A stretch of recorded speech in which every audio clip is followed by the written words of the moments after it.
मेरा नाम गौरव है। मैं यूपी का रहने वाला हूँ। आज मैं आपको यूपी में ही मेरी नानी के गांव में घटी एक सच्ची घटना के बारे में बताने जा रहा हूँ।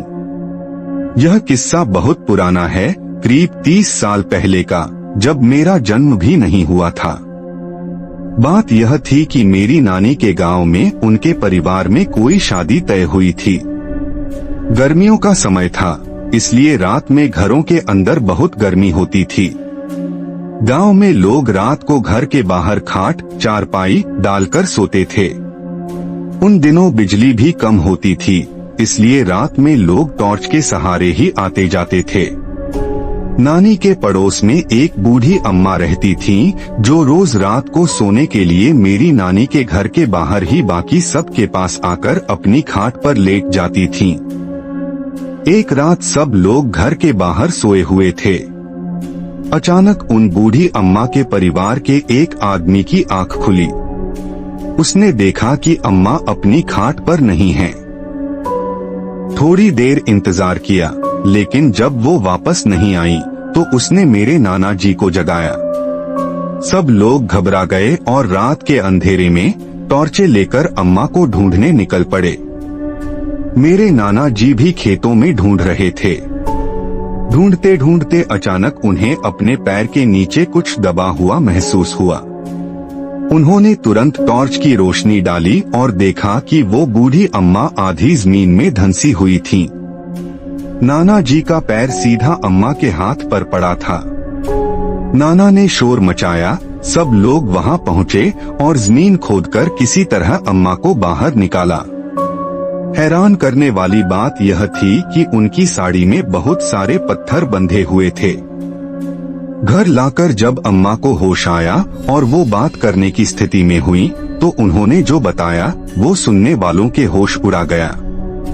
उन्होंने बताया कि वो आराम से सो रही थीं कि अचानक उनकी आंख खुली। उनके सामने एक लंबा हट्टा कट्टा आदमी खड़ा था, जिसने काला कुर्ता और काली धोती पहनी थी। वो आदमी उनकी खाट के पास आकर बोला, उठो, जल्दी उठो, मेरे साथ चलो। अम्मा ने कहा, जरा रुको, चप्पल तो पहन लेने दो।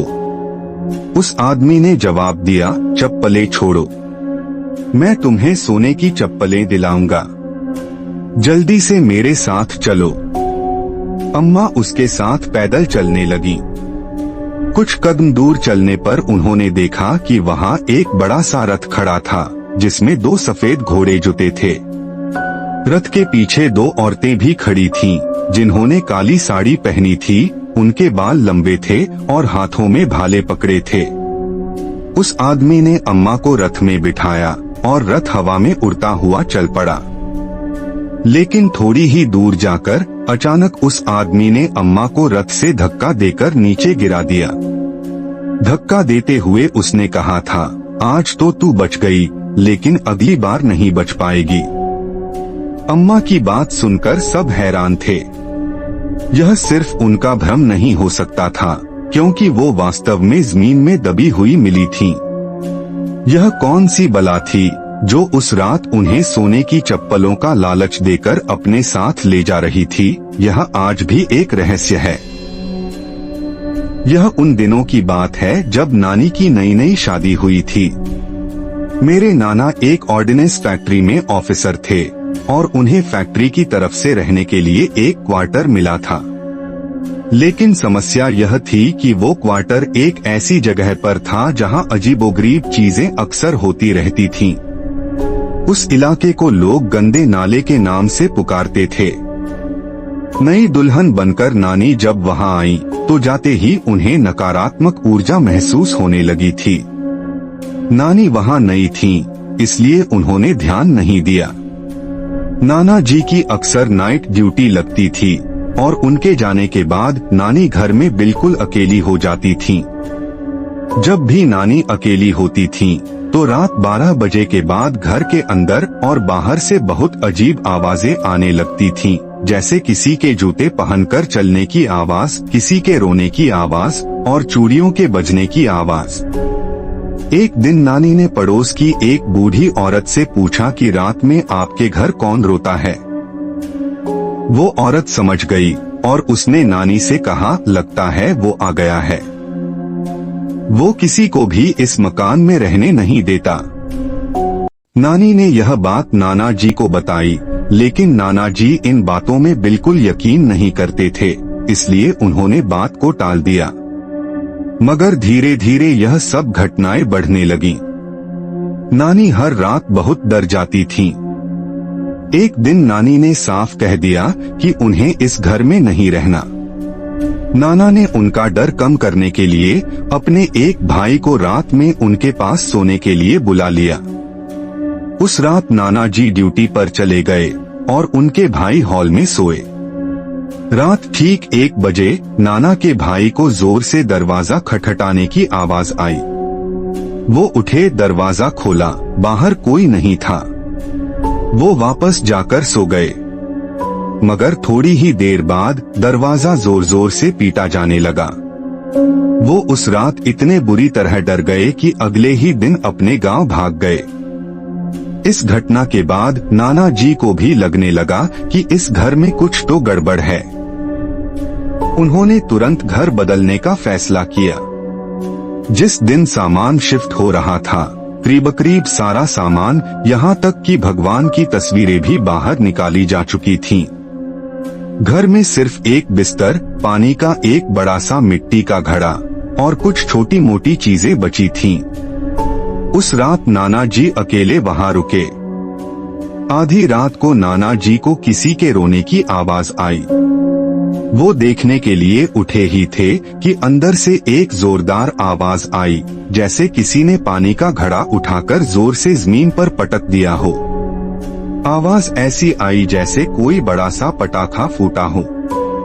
नाना जी ने दौड़कर देखा, मगर वहां कोई नहीं था और आश्चर्यजनक रूप से वो घड़ा भी बिल्कुल सही सलामत वैसे का वैसे रखा था। अगले ही दिन नाना ने वो घर खाली कर दिया। उसके बाद जो भी उस घर में रहने के लिए आया, वो 1 महीने से ज्यादा टिक नहीं पाया। आज वो पूरा इलाका ही खंडहर बन चुका है। नानी आज भी बताती हैं कि उस मकान में उन्होंने वो दिन बहुत मुश्किल से गुजारे थे। मेरा नाम मन है और मैं दिल्ली के पश्चिम बिहार में रहता हूँ। मेरी उम्र 39 साल है। आज मैं आपको अपने और अपने परिवार के साथ घटी 2 बहुत ही खौफनाक घटनाएं सुनाऊंगा। यह पहली कहानी साल 2009 की है। यह सब कुछ इतना भयावह था कि मैं कभी किसी को बताता नहीं, क्योंकि ज्यादातर लोग इन चीजों पर यकीन नहीं करते। मगर आज पहली बार मैं अपनी आपबीती साझा कर रहा हूँ। उन दिनों में एक फुटवियर एडहेसिव कंपनी में नौकरी करता था। मेरा काम यह था कि जहाँ भी जूते बनते थे और हमारी गोंद ग्लू सप्लाई होती थी, वहाँ जाकर अगर जूतों की बॉन्डिंग में कोई समस्या आ रही है तो उसे ठीक करूं। ये कंपनियां ज्यादातर उत्तर दिल्ली जैसे पीरागढ़ी, नांगलोई, बवाना और नरेला के आसपास थीं। एक दिन शाम 4 बजे के करीब नरेला की एक कंपनी से फोन आया कि जूतों में बॉन्डिंग की दिक्कत आ रही है और मुझे जाकर उनकी समस्या ठीक करनी थी। कंपनी पहुंचते पहुंचते 5 बज गए और उनका काम करते करते मुझे रात के 10 बज गए। नरेला से मेरा घर करीब 40 किलोमीटर दूर था। एक शॉर्टकट भी था जो केवल 28 किलोमीटर का था और मैं हमेशा उसी रास्ते से जाता था। लेकिन इतनी रात को मैं पहले कभी नहीं गया था। वो पूरा रास्ता खेतों और जंगलों के बीच से निकलता था, बिल्कुल सुनसान।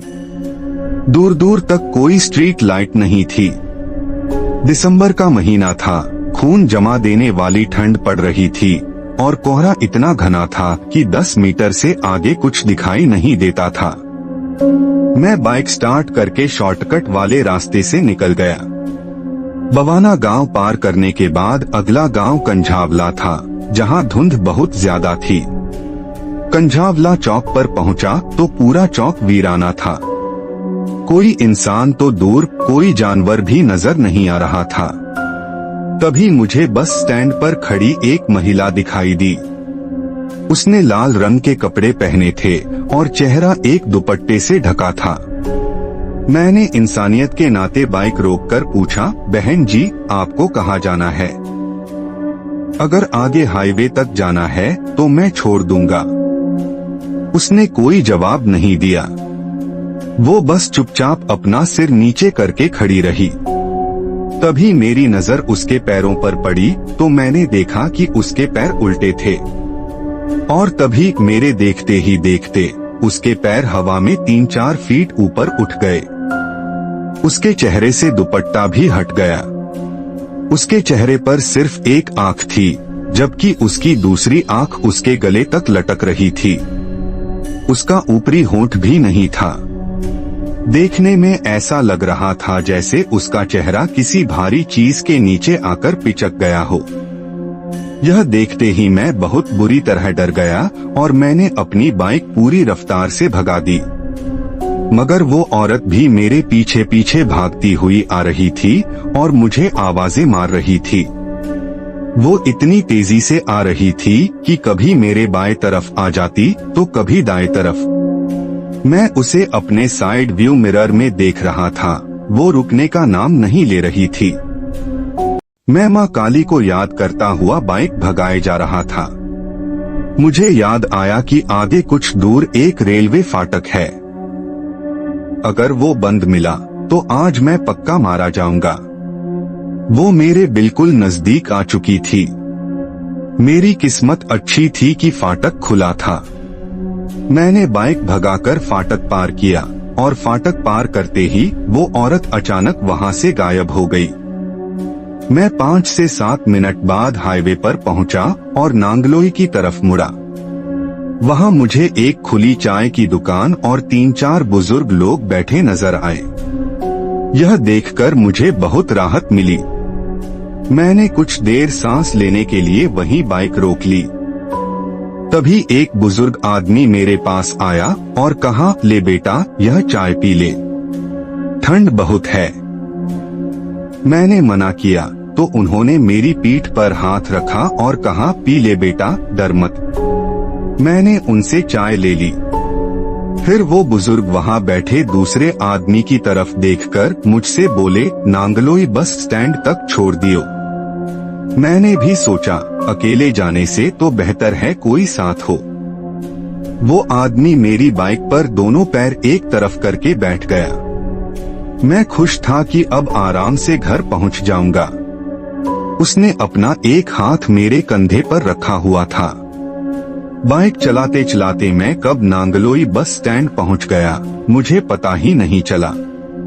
मैंने बाइक रोकी और पीछे देखा तो बाइक पर कोई नहीं था। डर के मारे मेरा खून जम गया था। जैसे तैसे मैं अपने घर तक पहुंचा, लेकिन उसके बाद मुझे 10 दिनों तक तेज बुखार रहा। मुझे आज तक नहीं पता कि वो औरत कौन थी और वो बुजुर्ग कौन थे जो अचानक गायब हो गए थे। असली डर क्या होता है यह मैंने उस रात महसूस किया था। यह दूसरी घटना हमारे साथ 1980 में हुई थी, जब मैं बहुत छोटा था। हम दिल्ली में ही एक छोटे से घर में रहते थे। मेरे पिता ने घर खरीदने के लिए पैसे जमा किए थे। उन्हीं दिनों पिता को पश्चिम बिहार में एक 350 गज की कोठी के बारे में पता चला, जिसे मालिक बहुत सस्ते दामों पर बेच रहा था। पिता को वो घर देखते ही पसंद आ गया। लोकेशन बहुत अच्छी थी, घर बड़ा और सुंदर था। हमारे बड़े परिवार के लिए एक बड़ा घर ही चाहिए था, इसलिए पिता ने वो घर खरीद लिया। घर में जाने के कुछ दिन बाद हमने गृह प्रवेश की पूजा करवाई। हमने उस आदमी को भी बुलाया था जिससे हमने घर खरीदा था। पूजा खत्म होने के बाद जाने से पहले उसने पिता को अलग ले जाकर पूछा, भाई साहब सब ठीक तो है ना? इस घर में आपको कोई परेशानी तो नहीं हुई? पिता ने कहा, नहीं, हमें तो कोई परेशानी नहीं है। आप ऐसा क्यों पूछ रहे हैं? वो आदमी बोला, भाई साहब यह घर मैंने अपने रहने के लिए बनवाया था, लेकिन मुझे यह इतने सस्ते में बेचना पड़ा। पिता ने पूछा, क्यों, ऐसा क्या है इस घर में? उसने बताया, जब हम पहली बार यहाँ शिफ्ट हुए थे तो पहले ही दिन से रात में मुझे, मेरी पत्नी और बच्चों को थप्पड़ पड़ते थे। दिन हो या रात, घर में रखी कोई भी चीज अपने आप टूट जाती थी। किचन या लॉबी से अजीबोगरीब आवाजें आती थीं। आपके साथ यह सब नहीं हुआ क्या? पिता ने कहा, नहीं, हमारे साथ तो ऐसा कुछ नहीं हुआ। यह सुनकर उसे बहुत हैरानी हुई। इसके बाद हम कई हफ्तों तक उस घर में रहे। सब कुछ सामान्य चल रहा था, मगर फिर कुछ हफ्तों बाद एक दिन दोपहर को स्कूल से आकर मैं छत पर गया। जैसे ही मैंने दरवाजा खोला तो छत पर धूप में एक परछाई घूम रही थी। वो कोई आदमी नहीं था, बस एक परछाई थी। मैं डर कर नीचे भागा और बड़े भाई को लेकर आया। उसने भी छिपकर देखा और मुझे लेकर जल्दी से नीचे आ गया। उस दिन के बाद से हमारे घर में यह सब चीजें रोजाना होने लगी। एक रात हम सब छत पर सो रहे थे। मुझे ऐसा लगा जैसे किसी ने मेरे कंधे पकड़ लिए हैं और मेरे सीने पर आकर बैठ गया है। मैंने आंख खोली तो देखा कि एक काला साया मेरे ऊपर बैठा था, जिसने मुझे दबोच रखा था। मेरे मुंह से आवाज भी नहीं निकल रही थी। कुछ देर बाद उसने मुझे खुद ही छोड़ दिया।